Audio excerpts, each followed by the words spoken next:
আপনারা জানেন অন্য সময় একবার আমি ওদের নিয়ে, ওরা যেটা বলছে ঠিকই বলছে, লাইভ স্ট্রিমিং করে দিয়েছিলাম, কিন্তু তখন আমাদের ওপর সুপ্রিম কোর্টের হাতে কেস ছিল না, বা কেসটা সিবিআইয়ের কাছে ছিল না, সিবিআইয়ের কাছে ছিল না, সেটা অন্য ঘটনা ছিল।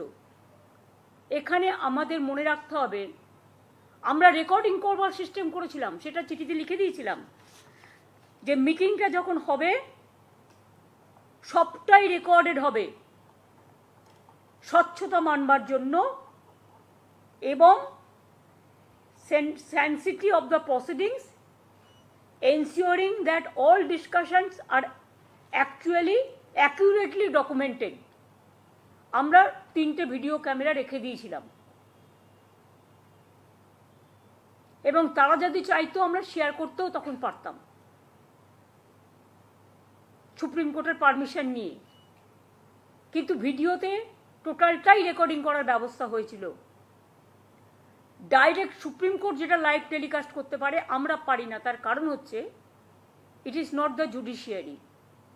আর যখন একটা বিচারের ব্যবস্থা, highest supreme court, highest judiciary,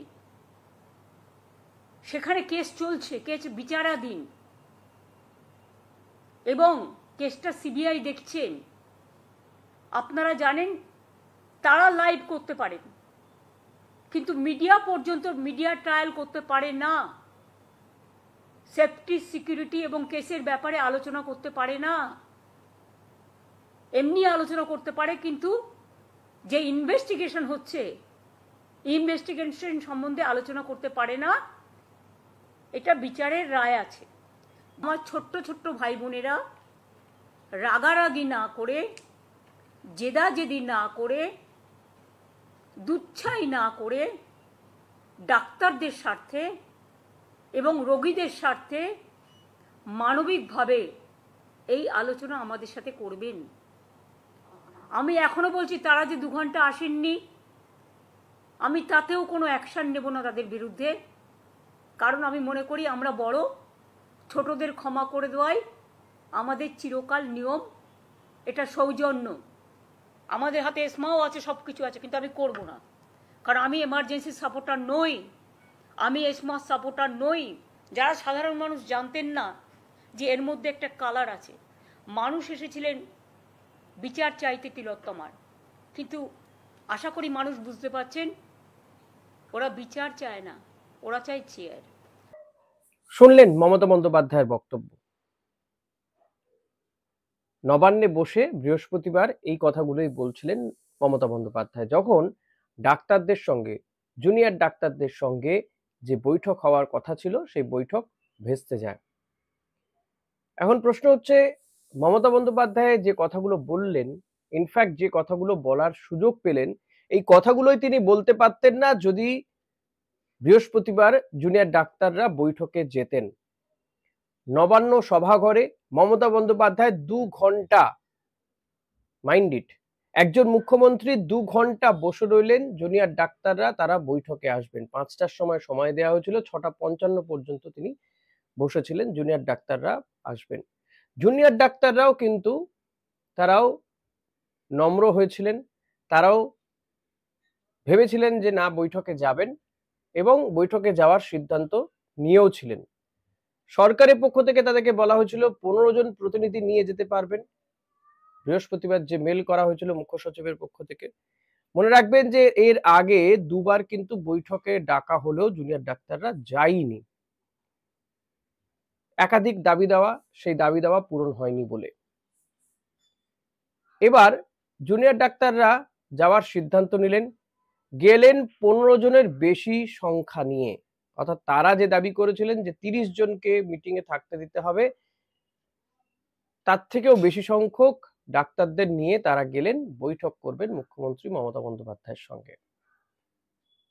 প্রায় 34 জনকে নিয়ে তারা গিয়েছিলেন, নবান্ন সভাঘরের সামনে গিয়েছিলেন, বৈঠক করবেন। এমনটা সব ঠিক ছিল। 5টার কিছু পরে গিয়েছিলেন তারা, যেহেতু তারা বাসে করে গিয়েছেন, সেখান থেকে বেরোতে এই সমস্ত কিছুই রয়েছে।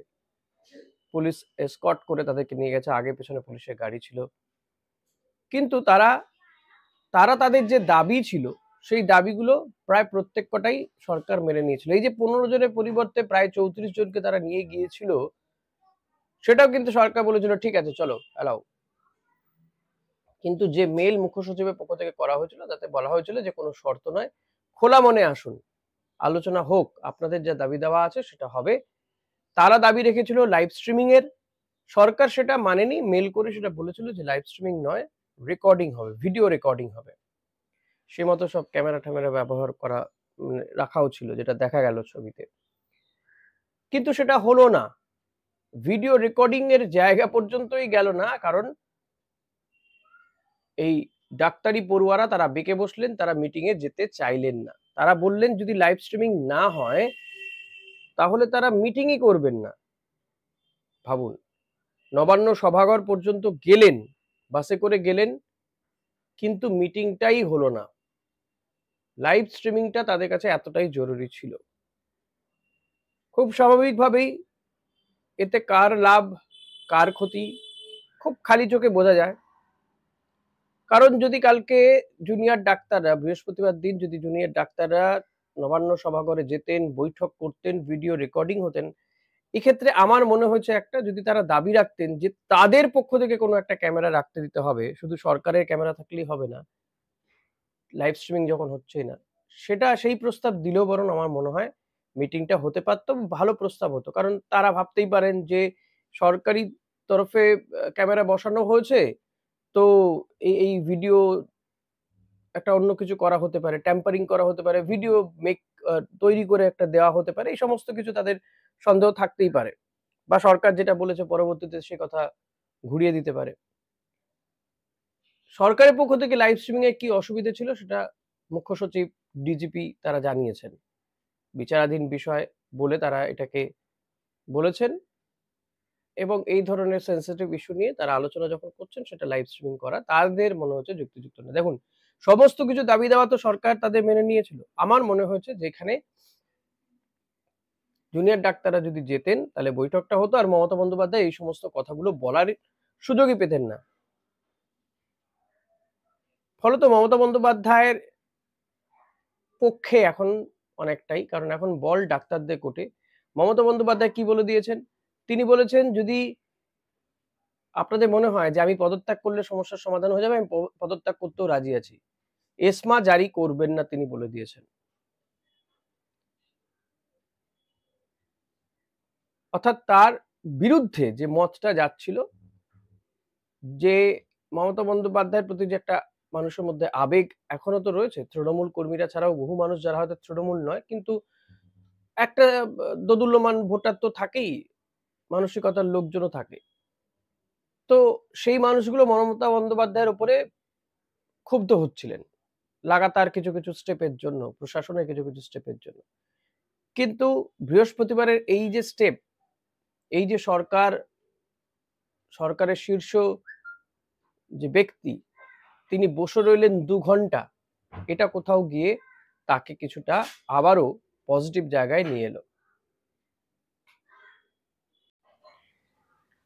এই পজিটিভ জায়গা বলতে কি বোঝাতে চাইলাম? পজিটিভ জায়গা বলতে যে বিষয়গুলো বা যে সমস্ত মানুষ মমতা বন্দ্যোপাধ্যায়ের প্রতি কিছুটা বিরূপ হচ্ছিলেন, তারা আবারও মমতা বন্দ্যোপাধ্যায়ের প্রতি আবার সহানুভূতিশীল হওয়ার একটা জায়গা তৈরি হলো।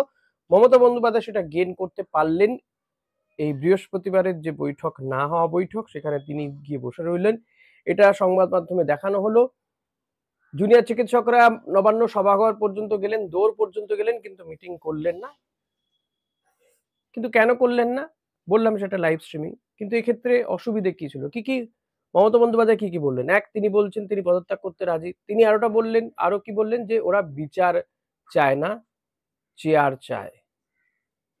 এইটা জনমানুষের মধ্যে আরো বেশি করে তিনি ঢুকিয়ে দিতে পারলেন। এটা নিয়ে ইতিমধ্যেই বলছেন যে রাজনীতিতে ঢুকেই পড়েছে।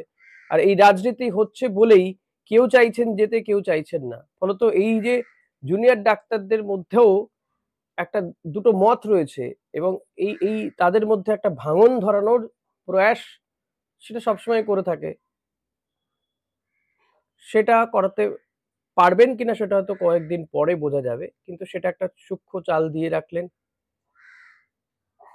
এবং রাজনীতি যে রয়েছে রাজনীতির যে অনুপ্রবেশ ঘটেছে এই অরাজনৈতিক আন্দোলনে, কারণ যেভাবে সাড়া পড়েছিল তাতে এই ১৩ বছরের সরকারে এই প্রথম দেখলাম যে মমতা বন্দ্যোপাধ্যায়ের সরকার কিছুটা চাপে ছিল, কিন্তু সেই চাপ তারা রিলিজ করার সুযোগ পেয়ে যাচ্ছে, সুযোগ পেয়ে গেল। এবং অনেকেই বলছেন জুনিয়র ডাক্তারদের মগজ ধোলাই কেউ কেউ করছেন, কোনো কোনো সিনিয়র ডাক্তার কোনো কোনো রাজনৈতিক নেতাদের পরামর্শে তারা চলছেন, তার ফল বা তার মাসুল তাদেরকে গুনতে হবে। এখন বলটা সম্পূর্ণই সরকারের কোর্টে। এরপর কি হতে পারে, আমার ভিডিও টপিক আজকে এটাই। এরপর কি হতে পারে?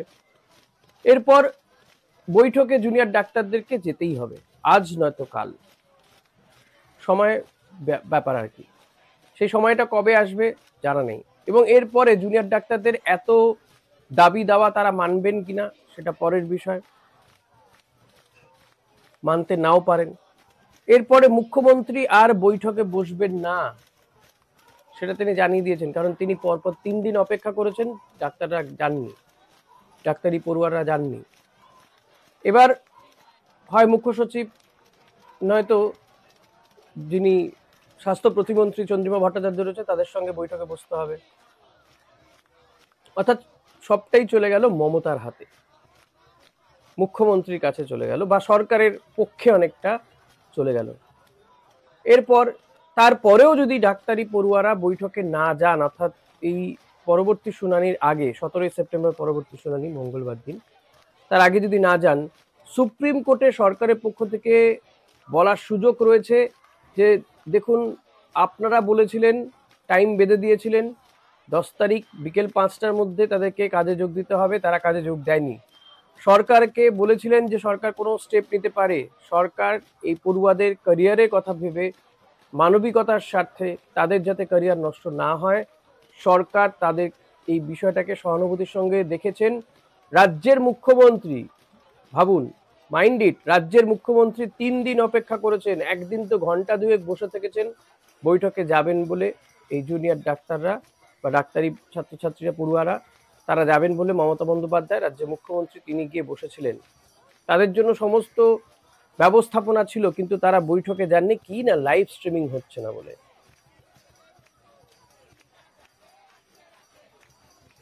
কেন সরকারের পক্ষ থেকে তাদেরকে বলা হচ্ছে, বারবার করে রিকোয়েস্ট করা হচ্ছে, আদালত কেন রিকোয়েস্ট করলো, সুপ্রিম কোর্ট হাইকোর্ট কেন রিকোয়েস্ট করলো?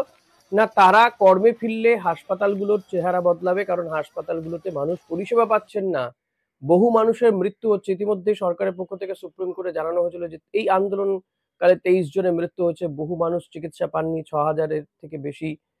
হ্যাঁ, সেই তথ্য একটা তুলে ধরা হয়েছে। এটা বলার সুযোগ আরো বেশি করে পেয়ে গেল সরকার।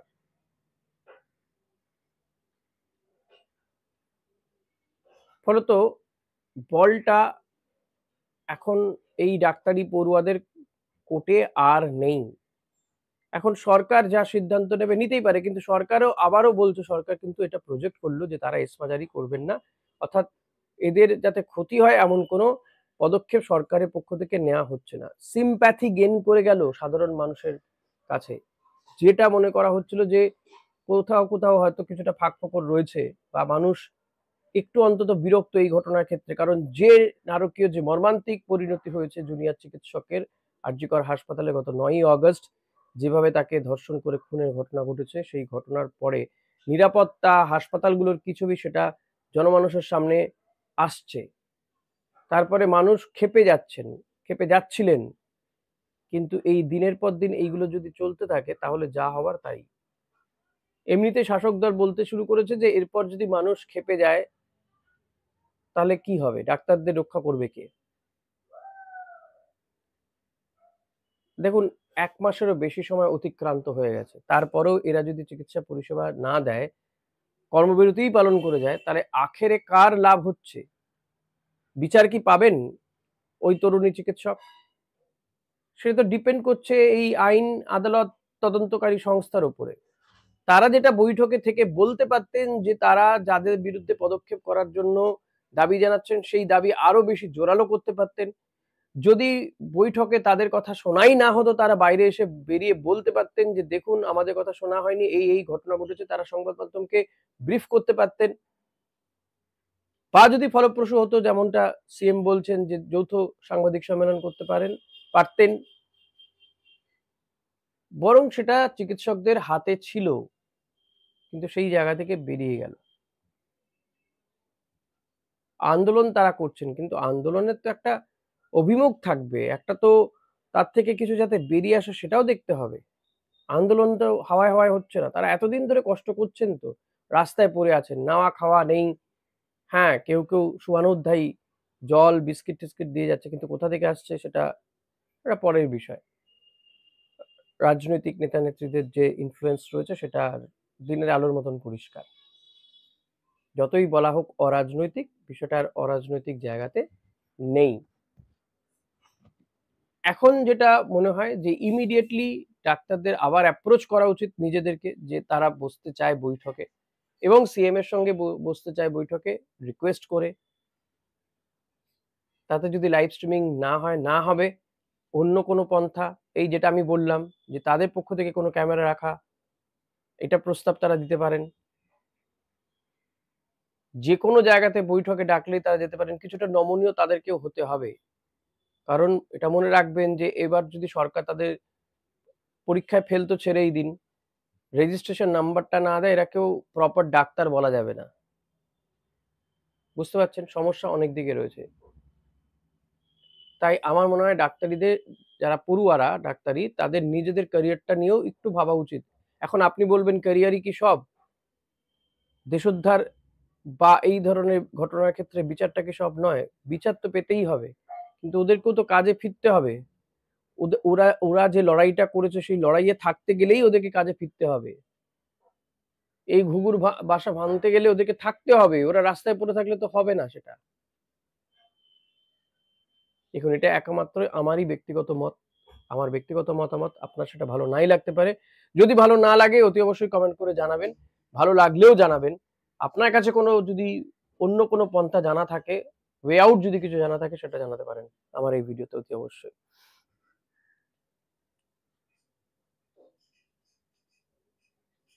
সরকারের কাছে অনেকগুলো অপশন চলে এলো, তারা সুপ্রিম কোর্টে এই ডাক্তারদের বিরুদ্ধে বলতে পারবে, বা তারা যদি পদক্ষেপ নেয় তাহলে আর কিছু বলার জায়গাটা কিন্তু জুনিয়র চিকিৎসকরা হারালেন বলেই আমার মনে হচ্ছে। এখন দেখুন, পরতে পরতে সময় যত যাচ্ছে তত জিনিস বদলাচ্ছে, নানান ইকুয়েশন তৈরি হচ্ছে, সেদিকে অতি অবশ্যই তো নজর রাখতেই হচ্ছে। কিন্তু এটা ঠিক, মমতা বন্দ্যোপাধ্যায়ের সঙ্গে যে বৈঠকে বসার একটা সুযোগ ছিল, তারা যে একেবারে সরাসরি স্বাস্থ্যমন্ত্রী মুখ্যমন্ত্রীকে বলতে পারতেন, সেটা বলার সুযোগ হাতছাড়া হলো বলেই আপাত দৃষ্টিতে মনে হচ্ছে। হাসপাতালগুলোর পরিষেবা মিলছে না। সরকারি হাসপাতালে যাওয়ার ক্ষমতা কিন্তু সবার থাকে না। এই সরকারি হাসপাতালে বলছি, বেসরকারি হাসপাতালে যায়, সরকারি হাসপাতালেই যেতে হয়। কিন্তু সেই সরকারি হাসপাতালে গিয়ে যদি চিকিৎসা পরিষেবা না পাওয়া যায়, তাহলে কিন্তু মানুষের ক্ষোভটাও আবার অস্বাভাবিক নয়। সরকারি দল বা শাসক দল হুমকি দিতে পারে, কিন্তু সেটাও তাদের অনুচিত কাজ তারা করছেন, তাদের বিরুদ্ধে আমার মনে হয় পদক্ষেপ করা উচিত।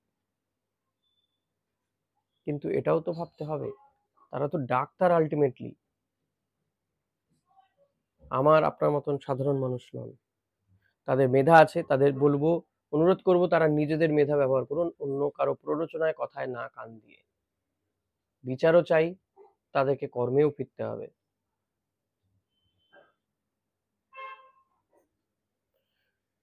দেখা যাক কি হয়, এবং আমি যেগুলো বললাম সেই পথে যায় কিনা, এরপর যে যে বিষয়গুলো হতে পারে অতি অবশ্যই দেখবো, আর আপনাদেরকেও সেই সমস্ত বিষয়ের বিশ্লেষণ অতি অবশ্যই সামনে তুলে ধরবো। কেমন লাগছে আমার এই চ্যানেলের ভিডিওগুলো অতি অবশ্যই জানাবেন। অনেকদিন আপনাদের সাথে সেভাবে কথা হচ্ছে না, কারণ অনেকেই কমেন্ট করেন, অনেকেই করছেন না আর কমেন্ট। প্লিজ করবেন। ভালো লাগুক মন্দ লাগুক করুন প্লিজ। আপনি চ্যানেলে নতুন হলে সাবস্ক্রাইব করে নেবেন চ্যানেলটি। ধন্যবাদ।